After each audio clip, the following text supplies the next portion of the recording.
ہم تو ہر چیز کو عزاداری کے آئینے میں دیکھتے ہیں،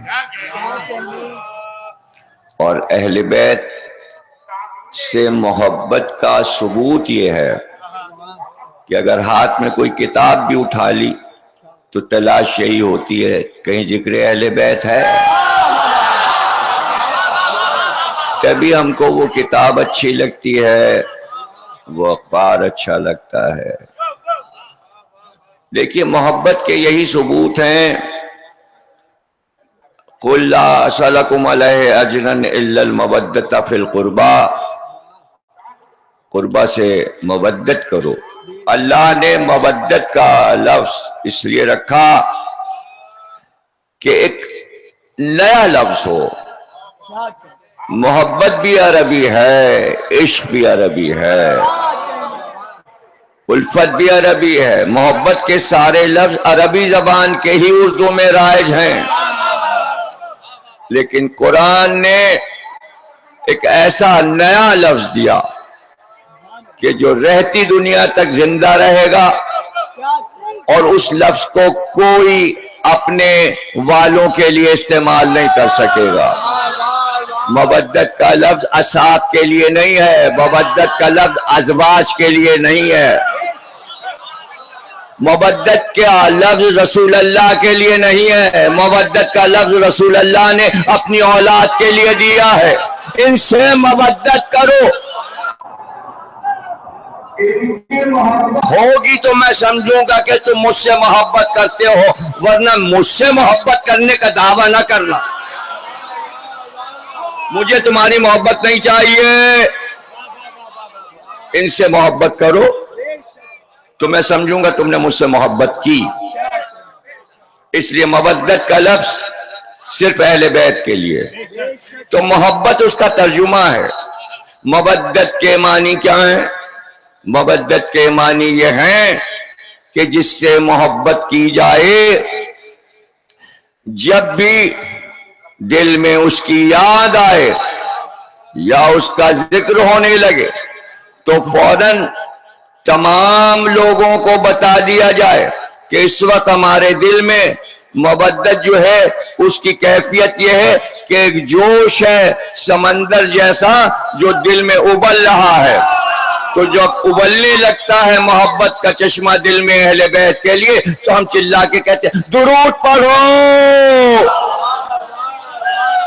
جہاں عقل کام نہیں کرتی وہاں سینے میں کسی کو بھی جگہ دی جا سکتی ہے، لیکن وہ سینے میں ٹھہرتا نہیں، لب تک آتا ہے اور نام ہوا میں اڑ جاتا ہے۔ مودت صرف اہل بیت کے لیے ایسا بنایا کہ امام زمانہ نے دعا میں کہا کہ اے پنجتن تمہارا تو نام ایسا ہے کہ لب پر آیا اور دل میں محبت آئی۔ ادھر نام آتا ہے اور دل میں محبت آ جاتی ہے، ناموں میں محبت بھر دی ڈال دی۔ تو یہ محبت ایسی ہے کہ جس کا مظاہرہ آپ خود کرتے ہیں۔ ہمارے پاس محبت کے اظہار کے لیے بہت سے طریقے ہیں۔ ہم فضائل پڑھتے ہیں، فضائل سنتے ہیں، اور پھر مصائب پڑھتے ہیں اور مصائب سنتے ہیں، یعنی ہم ان کی خوشیوں میں خوشی کا اظہار کرتے ہیں، جب غم کا ذکر ہوتا ہے تو آنسو ٹپکنے لگتے ہیں، آواز بلند ہو جاتی ہے۔ اسی کو تو مودت کہتے ہیں، اسی کو تو مودت کہتے ہیں۔ دنیا ہماری نقل کرنے میں مر گئی، نہ کسی کے فضائل پڑھ سکی، نہ کسی کے مصائب پڑھ سکی، نہ کسی کا تابوت اٹھ سکا، نہ کسی کا عالم اٹھ سکا۔ اب دیکھیے لوگ جاتے ہیں اور زمزم کا پانی لاتے ہیں، زمزم اس میں بھی شفا ہے، اس لیے کہ اسماعیل کے قدموں سے وہ پانی مسوا ہے، اور ہاجرہ بی بی نے اپنے ہاتھ سے اس پانی کو روکا، اس لیے کہ وہ تو ابل رہا تھا، ابل رہا تھا۔ رسول اللہ سے کسی نے پوچھا کہ زمزم کیا ہے، تو آپ نے فرمایا کہ وہ پانی جو اسماعیل نے ایڑی رگڑی تھی تو وہ چشمہ ابلا۔ خدا رحمت فرمائے میری جدہ ہاجرہ پہ اگر وہ یہ لفظ نہ کہتے زم زم تو پورا مکہ دریا ہو جاتا، پورے مکے میں یہ پانی بھر جاتا. بس انہوں نے کہا زم زم، رک جا رک جا، ان کے کہنے سے رک گیا. زم کہتے ہیں ٹھہر جا، رک جا. انہوں نے اس پانی کو روک دیا، اور وہ پانی جو عباس کے قدموں سے مس ہو رہا. کیا کہنا، بس فرق یہ ہے کہ اسماعیل زندہ رہے، شہید نہیں ہوئے. کربلا کا پانی شہیدوں کے پیر کا صدقہ ہے، بس یہ فرق ہے. ورنہ وہ جد ہیں، نسل اسماعیل سے ہی ہیں حضرت عباس، انہی کی یادگار ہیں. آج یہ عالم ہے روضہ نجف کے معجزے. اللہ اکبر. مرہ بن قیس بیٹھا تھا دربار میں، کہنے لگا ہمارے اجداد کو کس نے مارا؟ لوگوں نے کہا علی نے مارا. کہاں رہتا ہے؟ کہا وہ تو نجف میں ہے، اس کی قبر ہے. کہا اچھا، میں اس سے بدلہ لوں گا. مرہ بن قیس بہت بڑا جنگجو تھا، عربوں کا بہت تلوار چلانے والا شمشیر زن تھا. اس نے کہا میں جانا چاہتا ہوں نجف، دیکھنا چاہتا ہوں علی کی زری کو اور فیصلہ کرنا چاہتا ہوں. علی بڑے جنگجو تھے. میں کہنے لگا اٹھو، تم نے میرے اجداد کو مارا، تم نے میرے اجداد کو مارا، اب اٹھو تم، میں تم سے بدلہ لینے آیا ہوں. اور جا کے زری کے سامنے رک گیا. وہیں زری کے پاس سے 2 انگلیاں نکلیں، 2 انگلیاں نکلی، ہاتھ برآمد ہوا اور اس کو بیچ سے ایسے کر کے یوں کر دیا. اب کمال دیکھیے کہ جب تک روزے میں رہا خون نہیں ٹپکا، اس لیے کہ نجس ہے، کافر ہے. جب اس کو اٹھا کے باہر پھینکا گیا تب اس کا خون جاری ہوا. لوگ جمع ہو گئے، کس نے مارا کس نے مارا کس نے مارا؟ کہ دیکھا ہی نہیں گیا کس نے مارا. علماء سے پوچھا گیا بھائی روزے میں تو گیا تھا، روزے میں کس نے مارا؟ اتنی صفائی سے 2 حصے کیا ہے، 2 حصے صاف. تو ایک عالم آئے، انہوں نے کہا پتہ لگا لو، ترازو لاؤ، اس کو دونوں ٹکڑے اگر برابر ہیں تو علی نے مارا ہے. دیکھیے وہاں وہ نشان بنا ہوا ہے، آپ کو خدام بتا دے گا کہ یہاں سے انگلیاں برآمد ہوئی اور اس طرح یہ مارا گیا. اب لکھا کہاں ہے؟ تاریخ نجف میں جو معجزے لکھے ہیں نجف کے، اس میں لکھا ہوا ہے. تاریخ نجف پہ بہت کتابیں لکھی گئی. طیب آغا جزائری صاحب نے تاریخ نجف لکھی، اس میں یہ واقعہ لکھا ہوا ہے. تو نجف میں جتنے بھی معجزات ہوئے، نادر شاہ درانی کی آمد، بڑے بڑے بادشاہ روضہ نجف پہ آئے. کوئی دنیا کا ایسا بھی بادشاہ ہے جو نجف نہ آیا ہو اور اس نے سلامی نہ دی ہو؟ اور جو بھی آیا تاج اتار کے پھینک دیا سر سے، تلوار سپاہی نے نکالی اور علی کو چڑھا. اب کیا ہے اس کے پاس جو علی کو نذرانہ پیش کرے؟ تو ہم جیسے غریب یہ بتائیے ہم علی کو کیا پیش کریں؟ اتنا بڑا بادشاہ، اتنا بڑا بادشاہ. ابھی آپ اللہ، میں تو کہتا ہوں یہ جتنا مجمع ہے اللہ اسی سال سب کو نجف بھیج دے. مثلا آپ کو ذل رضا صاحب سے بہت محبت. کیوں بھائی؟ اس لیے کہ مودت کی محبت ہے. بہترین کلام پڑھتے ہیں، فضائل بھی مصائب بھی پڑھتے ہیں، نوحے بھی پڑھتے ہیں، رلاتے ہیں، آپ کو محبت ہے. اب چونکہ آپ کو سچی محبت ہے اہل بیت کی وجہ سے، تو اگر ان کے 5-10 دشمن مل جائیں جو ان کی برائیاں کریں تو کیا آپ کا دل میلا ہو جائے گا؟ آپ انہیں چھوڑ دیں گے؟ نہیں، آپ کی محبت میں اور اضافہ ہو جائے گا. دیکھیں محبت کا تقاضا یہ ہے کہ جتنے دشمن بڑھتے جائیں دوست بھی اسی حساب سے ڈبل ہوتے جائیں. یہی ہے محبت. دنیا سمجھی نہیں، جتنی علی دشمنی ہو رہی تھی دوستی بڑھتی جا رہی، محبتیں بڑھتی جا رہی تھی، محبتیں بڑھتی جا رہی تھی. اور علی کی دشمنی کا مرکز پہلے مکہ تھا. پہلا مرکز علی دشمنی کا مکہ تھا. ایک ایک گلی میں علی کا دشمن رہتا تھا، علی کا دشمن وہاں پل رہا تھا. اس لیے کہ 12 برس کے تھے جب رسول اللہ کہتے تھے قولوا لا الہ، تو انہوں نے بچوں کو پیچھے لگایا تھا، پتھر مارو پتھر مارو، اس کو دیوانہ کہو. بس علی ایک بار آستین چڑھا کے اب جو دوڑے اور بچوں کو پکڑ پکڑ کے سر ٹکرانا، کسی کا ہاتھ توڑا، کسی کی ٹانگ. اب کیسے ڈھونڈیں؟ اب نصیری کو کیسے ڈھونڈیں؟ کہاں ڈھونڈیں؟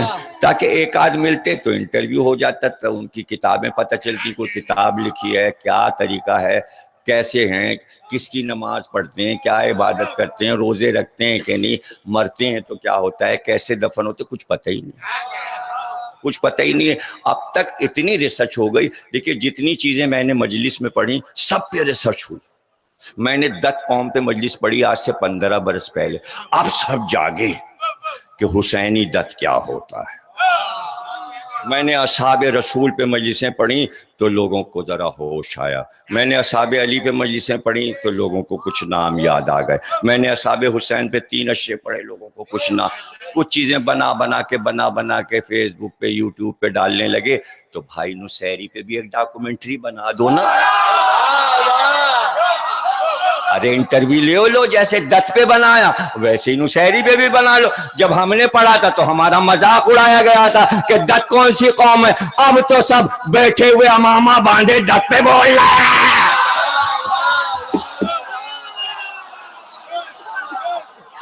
اب سب کے سمجھ میں دت قوم آ گئی۔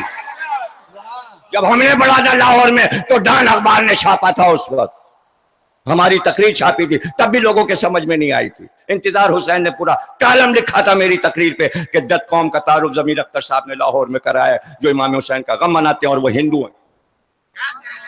تو بھائی ریسرچ تو ہو رہی ہے نا، نہ معلوم کتنی چیزیں میں ریسرچ کی تمہیں بتاتا رہوں گا، تمہیں 10 برس کے بعد یقین آئے گا، 15 برس کے بعد یقین آئے گا۔ ریسرچ میں یہی ہوتا ہے، کام کرنے والا کام کر جاتا ہے، بعض چیزیں 200 سال کے بعد سمجھ میں آتی ہیں۔ غالب 100 سال کے بعد سمجھ میں آیا، زندگی میں نہیں سمجھ میں آیا تھا۔ ایسا ہی ہوتا ہے ریسرچ ورک۔ تو اب نصیری پہ بات ہو رہی ہے تو تلاش کر لینا، ایک کالم لکھ دو انگریزی اخبار میں، ڈھونڈ کے انٹرویو کر دے نصیری کون ہوتا ہے۔ جو چونکہ تمہیں نصیری نہیں مل رہا ہے تو تم ہم لوگوں کو نصیری کہو گے۔ ہم نصیری نہیں ہیں، ہم سادات ہیں، سادات نصیری ہو ہی نہیں سکتے، اس لیے کہ جو اولاد ائمہ ہیں ان کے خون میں یہ اثر ہے کہ وہ اللہ کو پہلے مانتے ہیں، اللہ کو منوانے والے یہی لوگ تھے۔ تو ہلک کے رنگ کا آج بچتا ہے تو 14 معصوم کی وجہ سے بچتا ہے، یہ اذانیں، یہ نمازیں، یہ مسجد، یہ مینار، یہ سب صدقہ ہے غم حسین کا۔ یہ سب علی کا کارنامہ ہے کہ آج دنیا میں اللہ اللہ ہو رہا ہے اور قرآن پڑھا جا رہا ہے اور آیتیں اور سورے پڑھے جا رہے ہیں۔ اس کو جلا دیا علی نے، لیکن علی نے یہ طے کر لیا کہ اس دنیا پر میں اپنی دلیل دے کر جاؤں گا۔ اس نے آخری وقت یہ کہا تھا، اے میرے گاؤں والوں، اے میری برادری والوں، یہی اللہ ہے، نہ یہ کبھی مرا تھا، نہ کبھی یہ مرے گا، نہ کوئی اسے مار سکے گا، اس لیے کہ اللہ مرتا نہیں ہے۔ اور جیسے ہی علی کے سر پہ ابن ملجم نے ضربت لگائی، علی نے کہا، کیا کہا؟ فزت برب الکعبہ، آج علی کامیاب ہو گیا، اگر علی زندہ رہ جاتا تو خدا مانا جاتا۔ یہ چھوٹی چھوٹی باتیں نہیں معلوم لوگوں کو کہ آج ہندو شاعر وہاں سے پکار رہے ہیں کہ اگر حسین بھارت آ جاتے تو بھگوان ہو جاتے۔ روپ کماری علی کو کہہ رہی ہے، علی اگر بھارت آ جاتے تو ہمارے بھگوان ہوتے۔ تو اگر ہندوستان کے ہندو علی کو اور حسین کو بھگوان کہنے لگتے تو کتنی دیر تھی، مسلمان بھی خدا کہنے لگتے۔ لیکن شہادت دے کے گلا کٹوا کے بتایا کہ اللہ مرتا نہیں ہے۔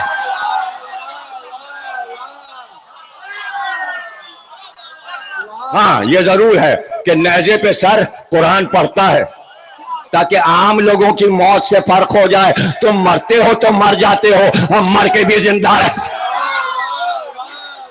کینیڈا کا سفیر آیا ہوا تھا، اس سال اس کی بیوی بھی آئی تھی۔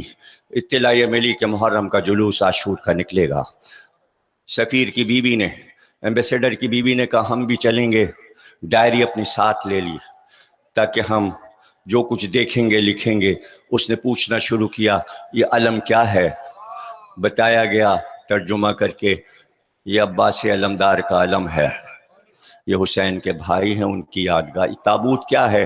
یہ حسین کے جنازے کی نقل ہے۔